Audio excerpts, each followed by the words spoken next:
वो देखो। देखिए, दिल्ली के चुनाव अपने आप में बड़े अलग थे। यहां 3 पार्टियां कॉन्टेस्ट में थी। एक पार्टी ये थी कांग्रेस पार्टी, जो भारत की सबसे पुरानी पार्टी थी, और दूसरी पार्टी थी आम आदमी पार्टी, जो सबसे नई नवेली अजब अलबेली पार्टी थी। 14 सीट तो आपको इनकी वजह से मिली? नहीं 14 सीट। अरे 3 सीटों छोड़ के बाकी जमानत जब्त हो गई तो कहां से मिल गई इनकी वजह से? 14 सीट में विक्ट्री मार्जिन से ज्यादा वोट इनको मिले हैं। मगर आप सुनिए, मजेदार बात कह रही, आम आदमी पार्टी पहुंची शिखर से सतह पर और कांग्रेस पार्टी सिफर से सिफर तक। शून्य कहा जाता है कि आर्यभट्ट की किताब में सबसे पहले मिला, भारत ने खोजा। मगर मुझे लगता है कि जहां कहीं होंगे आर्यभट्ट भी चौंक गए होंगे कि उस शून्य को आत्मसात जितना कांग्रेस ने करके दिखाया है। कि आपको याद हो ना, पुरानी फिल्म में एक डायलॉग था जिसमें प्राण कहता था, India's contribution to the world is 0 0 and 0। तब गाना शुरू होता था, जब 0 दिया मेरे भारत ने, दुनिया कब गिनती आई। वो तो 3 बार 0 बोला था, तो 6 बार 0 ले लिए। अब इनके लिए तो वो लाइन आती है कि 6 बार 0 दिया इन्हें दिल्ली ने, तब भी नहीं इन्हें बुद्धि आई। अरे कौन भौंक रहा है ये बदतमीज? पर्सनालिटी के हिसाब से कुछ ज्यादा नहीं बोल रहा। और मगर एक चीज जरूर है, इस बार के शून्य ने कांग्रेस पार्टी को सुकून जरूर दिया है। वो सुकून इस बात का है कि आम आदमी पार्टी सत्ता से बाहर हुई है तो जो वोट बैंक खिसक गया था कांग्रेस से आम आदमी पार्टी की तरफ से, अब इस शून्य में संभावनाएं तलाश रहे हैं कि शायद वो हमारा वोट बाहर आ जाए। कौन सा वोट बैंक? वही जिसको कोई समझने की जरूरत है, वही जो पूरे इंडिया गठबंधन को एक जोड़े हुए था, वही जिसके लिए अमानतुल्लाह खान सबसे बड़ी अमानत नजर आ रहे हैं, इसलिए उसमें कोई खयानत नहीं करना चाहता है। और दूसरी बात, समझने की कोई जरूरत नहीं, बोलना भी है और पर्देदारी भी है। कोई पर्देदारी नहीं है, समझने वाले समझ रहे हैं, ना समझे वो अनाड़ी है। जनता को आप मूर्ख समझना बंद कर दीजिए। नहीं, मैं गाली नहीं दे सकता। नहीं, गाली नहीं देना। समझने वाले समझ रहे हैं, ना समझे वो अनाड़ी है। सबको पता है एक ही वोट बैंक था जिसके लिए आपस में लड़ाई है, और इसीलिए चुनाव के समय इंडी गठबंधन पूरे भारत में एक था, क्योंकि एक वोट बैंक था। अब क्या हुआ, इन्होंने सत्ता में आने के बाद इतनी भौकाली दिखा दी राहुल गांधी जी ने कि इनके सारे साझीदार डर गए कि मेरा वोट बैंक ना ले जाए। तो अखिलेश जी ने कहा नमस्कार भैया नहीं चाहिए हमें यूपी में, तो केजरीवाल जी ने कहा नमस्कार भैया हमको नहीं चाहिए दिल्ली में। कब हो गया ये? कब हुआ कब? उसी वोट बैंक की सारी लड़ाई है, और उसी वोट बैंक की संभावना हो सकती है दोबारा कांग्रेस से पास। फुल स्क्रीन दिखाइए जरा, ये 9 चेहरे, ये सही चला रहे हैं हम लोग।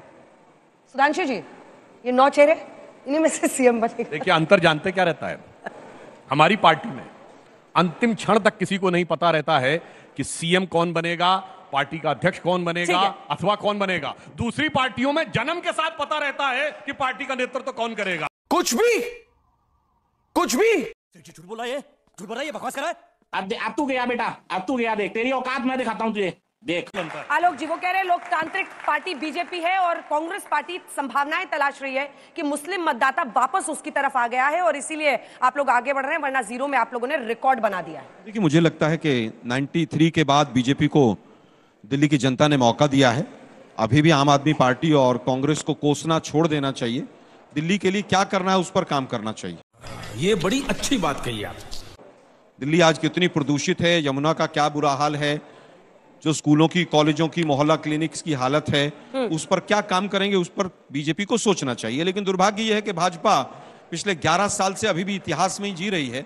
उन्होंने क्या किया और उनको क्या करना चाहिए उस पर ध्यान नहीं रहता। देश के प्रधानमंत्री से लेकर सुधांशु भाई तक दूसरों को ही कोसने पर लगे रहते हैं। गजब बेइज्जती है। हालत यह है, इन्होंने कहा कि साहब एक वोट बैंक। हमारी 3 बार सरकार रही और 40 से 45% दिल्ली की जनता ने हमें वोट दिया। तो 40 से 45% कोई भी ऐसा वोट बैंक नहीं है जिसकी आप बात कर रहे हैं। इसका मतलब बाकी लोग भी वोट देते हैं और सभी को सब वर्गों का वोट मिलता है, मेरा ऐसा मानना है। ठीक है, समझिए। और समझ में क्या आया सर, 0 सीट क्यों आई तीसरी बार लगातार? इसका कुछ एनालिसिस किया? सीधा कारण है, दिल्ली की जनता केजरीवाल को हराना चाहती थी। हम उसको पूरी तरह से उस रूप में हम जीतने वाली पोजीशन में अपने आप को प्रेजेंट नहीं कर पाए, क्योंकि बीजेपी का एक 32, 33, 34% वोट बैंक था। तो जनता ने सोचा केजरीवाल को हटाना है तो किसको वोट दिया जाए। चुनाव बाइपोलर हो गया और बाइपोलर होने में कहीं ना कहीं हम पिछड़ गए। फिर भी हम दिल्ली की जनता ने जो मैंडेट दिया है उसको स्वीकार करते हैं। गजब की जनता फिर तय करेगी। 5 साल में इन्होंने 3 मुख्यमंत्री दिए थे, अब 10 साल और देख लिया एक मुख्यमंत्री को, जिसने शीश महल बनाया, दारू का काम किया, जो भी किया उसने, उसकी सरकार ने, जनता ने उसको सजा दी। अब 5 साल ये क्या काम करेंगे, तीनों का कंपैरिजन हो जाएगा। पहली बार 5 साल में 3 मुख्यमंत्री दिए थे, हम तो कह रहे हैं भाई इस बार मुख्यमंत्री बनाओ और किसी डमी को मत बनाना। अंजना जी ने काफी चेहरे दिखाए हैं इसमें से काफी अच्छे लोग भी हैं। हम तो कह रहे हैं कि जो भी बने अच्छा, वो कौन दिल्ली कौन की पसंद है भलाई। दिखाइए। आलोक जी अपना चॉइस पिकअप कर रहे हैं, इसमें कह रहे हैं अच्छे अच्छे चेहरे, आपको कौन सा चेहरा मैं पसंद चॉइस है? पिकअप करने वाला कोई नहीं पर हूँ आपने मैं मेरी कहा पार्टी अच्छे के चेहरे, लीडर। कौन सा अच्छा देखिए, चेहरा मैं है? समझता हूँ कि दिल्ली की जनता ने चुने हैं तो मैं उनको बुरा कैसे कहूँ। हाँ। दिल्ली की जनता ने चुना है, मैं सबको अच्छा मानता हूँ उनको। आप चुनिए इनमें से किसको बनाना है, चुनिए वो ना, बने। बताइए ना आप। बीजेपी सुधांशु चुनेगी, जी, अब जल्दी बीजेपी के चुनिए। विधायक चुनेंगे। ऋतुराज जी भी आ गए भाई, लेकिन ताली दुर्भाग्य बजा ये दीजिए है- उनके लिए। मैं अंतिम बात कह रहा हूँ हाँ, जल्दी कि से पूरा दुर्भाग्य कीजिए। ये है कि आसाम के मुख्यमंत्री को चुनने में कितने दिन लगे, जरा मोबाइल निकाल के देखिए। अरे बाप रे, ये तो धोती खोल रहा है। राजस्थान में एक पर्ची वाले मुख्यमंत्री निकले थे। तो मुझे लगता है डमी नहीं बनना चाहिए। दिल्ली देश की राजधानी है। यह आश्चर्य डमी निकाल के कोई आश्चर्य नहीं होता, कोई अजूबा नहीं होता कि मोदी जी ने चौंका दिया। अरे भाई, चौंकाते वकाते नहीं है, डमी लेके आते हैं, राज्य को पीएमओ से कंट्रोल करते हैं। अरे साला, ये तो अलगे फ्रॉड चल रहा है। मुझे लगता है कि जब पहली बार 2013 नवंबर में इनकी सरकार बनी, 49 दिन की, दिसंबर में, तो बहुत से विधायक इनके ई रिक्शा पर बैठकर आए थे। याद होगा आप लोगों को। बहुत से विधायक मेट्रो से आके, वैगनार से आके, और पता नहीं कौन कौन सी नौटंकी हुई थी। और आज हालत यह है कि टैक्स पेयर्स का सैकड़ों करोड़ रुपए से एक महल बनाया, उसको कह रहे हैं सब पीडब्ल्यूडी का है, सरकार बनाए, सरकार करे। भाई, देश से सबसे पहले दिल्ली की जनता से आपको माफी मांगनी चाहिए कि आपने शीश महल बनाया और उसमें मिनी बार भी बनाया। मतलब आप शराब बाहर नहीं बेच रहे थे, अंदर भी मिनी बार का। ये एकदम झूठ बात सीएजी है। की रिपोर्ट में, ये एकदम झूठ बात है। सीएजी कोई की मिनी बार रिपोर्ट, नहीं है अरे वहाँ पर, कोई स्विमिंग पूल नहीं है। सुन लीजिए भाई, सीएजी अरे की, झूठ बोलने से अरे झूठ सुन तो बोलते लीजिए भाई बोलते मेरी बात। तीन मैं बार आपके आपको। किसी के बीच में आमलेट नहीं बना के खाइए वो बोला, संडे का। मैं किसी के बीच में नहीं बोला। वहां पर सीएजी की रिपोर्ट में मिनी बार के नाम पे लाखों रुपए लिखे हुए हैं। शर्म करो। अगर कोई मिनी आपका बार नहीं है, कोई आने स्विमिंग दीजिए, पूल नहीं है। अरे भाई सुन तो ये लीजिए, फालतू की बातें मत आप करिए। इतना राष्ट्रीय चिड़चिड़ा, चैनल पे अरे भाई अंजना इतना दी के शो को चिड़चिड़ा क्यों रहे हैं करोड़ों आप? लोग देखते हैं। मैंने अपनी आंखों से देखा है, किसी और की आंखों से नहीं देखा। मिनी बार का अकाउंट था उसमें। मैं दोबारा कह रहा हूं कि अगर नहीं हो उसके अंदर, सीएजी रिपोर्ट तो पेश ही नहीं हुई अभी। देखिए उसको लीक मीडिया रिपोर्ट्स आई फिर हैं। कहूंगा कौन सा वो रिपोर्ट देखें? बीजेपी ने लीक की थी। अब हम बीजेपी से मांग करते हैं कि भाई सीएजी की जो भी रिपोर्ट 6-7 बच गई थी, उनको आप विधानसभा के पटल पर रखें। क्योंकि दिक्कत यह है कि बीजेपी भी केवल आरोप लगा के भाग जाती है। सही पकड़े हैं। अभी बोफोर्स की बात कर रहे थे, बदनाम करने का इनको बड़ा शौक है। बोफोर्स में जब राजीव गांधी जी को क्लीन चिट मिली तो अपील में भी नहीं गए लोग, लेकिन आज बोफोर्स में घोटाला हुआ था, 2G में भी घोटाला हुआ था, लेकिन हम कुछ नहीं करेंगे, हम सबको बरी कर देंगे। वापस आता हूं, इन्होंने कहा कि साहब हमने तो बहुत कुछ किया दिल्ली के लिए। अरे भाई, दिल्ली के लिए ना इन्होंने किया ना इन्होंने किया। 15 साल से कॉर्पोरेशन इनकी थी, क्या पॉल्यूशन कम करना इनका काम नहीं था? क्या यमुना की सफाई इनका करना इनका काम नहीं था? साथ के साथ सांसद 3 बार से क्या इनको नहीं दिए गए? लेकिन दुर्भाग्य यह है, केंद्र शासित प्रदेश होने के बावजूद दिल्ली का अगर किसी ने भट्टा बैठाया तो दोनों ने मिलकर बैठाया।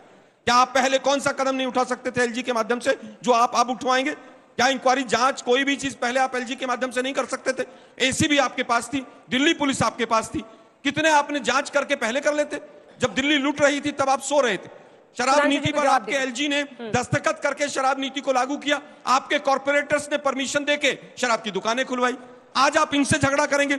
अब मैं वापस आता हूं। इन्होंने कहा कि साहब वो उसको तोड़ने में पहले लगाइए फिर खर्चा कीजिए। इनको बड़ा अच्छा एक्सपीरियंस है।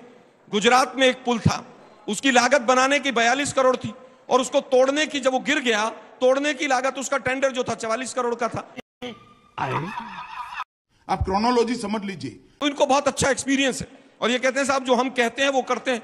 सबको रोजगार दे दिया, 2 करोड़ 2022 तक सबको मकान मिल गया, किसान की आमदनी डबल हो गई, 100 स्मार्ट सिटी बन गई। दिल्ली की लिस्ट में नहीं थी वो, ठीक है। दिल्ली लिस्ट में नहीं थी, दिल्ली पॉल्यूशन में मरे, इनको परवाह नहीं थी।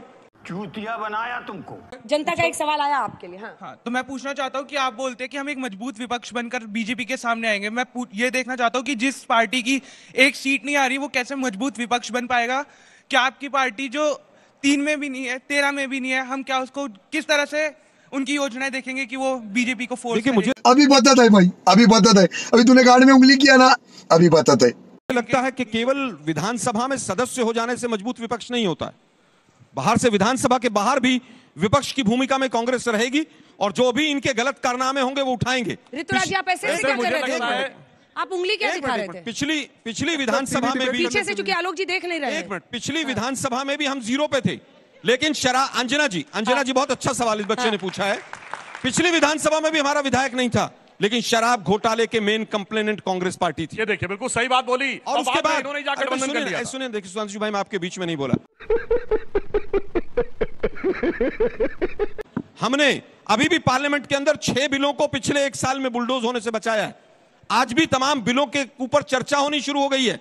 अब 150 सांसद सस्पेंड नहीं होते हैं। ऋतुराज हम जी, पहले जल्दी भी मजबूत थे। शाबाश बेटा। को आपने देखिए अभी तक दिल्ली के ऊपर क्या प्लान है, सुधांशु भाई ने एक सेंटेंस नहीं बोला। केजरीवाल जी इसी तरह से झूठे वायदे करते थे, मैं ये कर दूंगा, मैं वो कर दूंगा, मैं एफिडेविट दे रहा हूं, मैं बंगला नहीं लूंगा, मैं मकान नहीं लूंगा। आपके ऊपर जनता कैसे भरोसा करे? 15 साल से आपकी कॉर्पोरेशन थी, 11 साल से केंद्र में आप बैठे हुए हैं। आप बताइए। अरे मैं क्या बताऊं मैं